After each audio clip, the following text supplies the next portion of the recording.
want to try and get ourselves, while we have the facilities, get it bought, get it done, close that circle and worry about other things.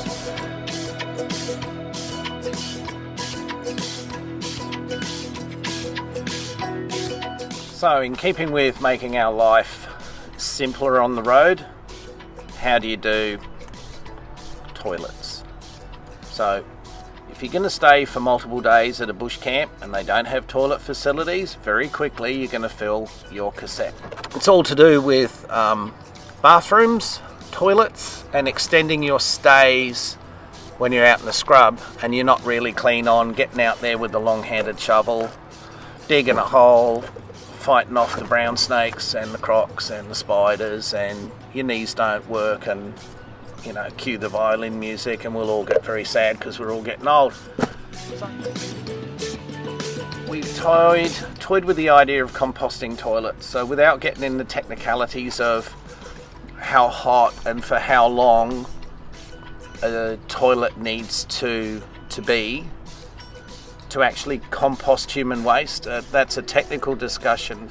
To the best of my knowledge, I know that for the time that the waste is in the composting toilet, it's not composting. That's just a phrase. I might be wrong. Leave me a comment. Very, very happy to be educated on that. But for us, and then I thought, well, when I go to sell it, how many people are going to turn up and go, not really keen on that sort of toilet system, mate. So just keeping it simple, we've bought simple, just another cassette. They weigh nothing, they're not very big, so for us that are trying to manage our space and our weight, we thought, well, that's cheap and cheerful. Under $400. I think you can get them for about $350 online. We paid a little bit more than that, but we went out, grabbed it and put it in our kit because we're moving in 2 days, heading back across the west, catch up with family for Christmas, and then we'll be doing quite a bit of stuff next year in West Australia. Went out and bought a Navigator bag. It's the first time we've bought Navigator products, and for what I'm seeing at the moment, not used it yet, it looks pretty well made. So for us, we're not hard on our gear anyway. I clean, I tidy, I put things away where they're supposed to be. So that's going to go in there. Now, I have broken a couple of pieces on my cassette. I think when you take the cassette, there's a little lever inside the bay and a little orange flap comes down. Well, I think that was well in excess of $20. I think it might have been close to $50.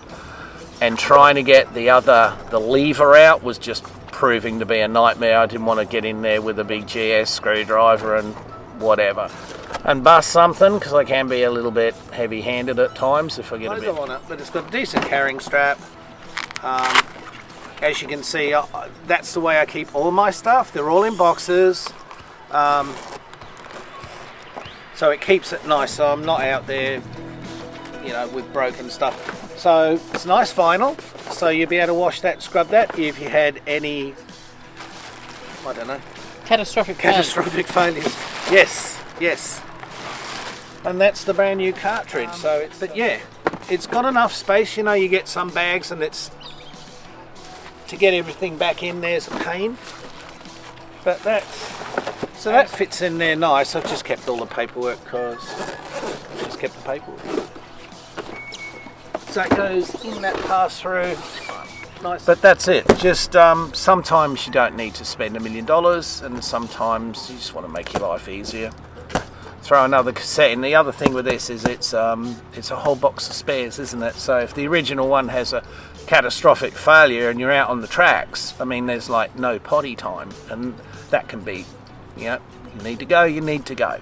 Cheap and cheerful. A nice little Navigator bag and a spare cassette, and that should see Leanne and I, goodness, we'll easily get a week plus.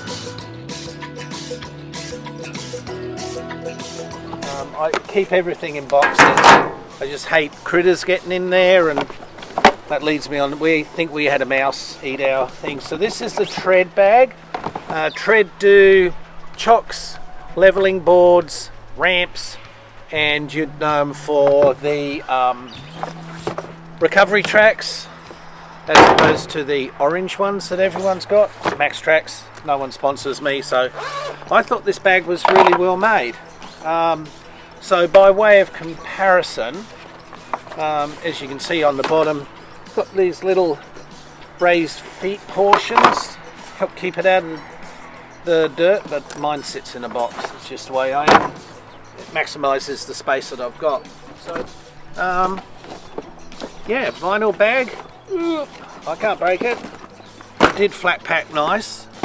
And it's the first time I bought, second time. So while we're out here, I'll just run you through. So nice and neat. That box, that goes in. Especially when we're up to Kimberley again next year. I don't want to be doing with red dirt, you know, in too many places. So that's the only Navigator piece of kit I've bought, apart from these here. So same sort of vinyl.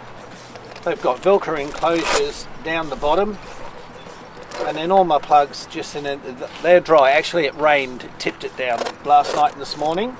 So I think this is going to be very robust. We've got another one of these in the shower, and we put our shower rose, our shower head, whatever you want to call it, on the floor. People hang them up, do whatever. That's what we've always done. 6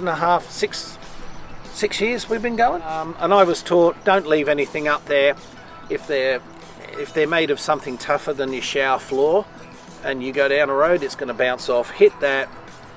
Sod's law is you're going to get a crack, you're going to get a leak. But anyway, that's basically the toilet cartridge and the little Navigator bag. Works for us. We're currently heading west, back home to West Australia. We've got some really cool stuff planned for next year. So as always, if you like this video, consider subscribing, give us a thumbs up, and if any comments at all, as I said previously, we've been doing this for 6 years, 9 months.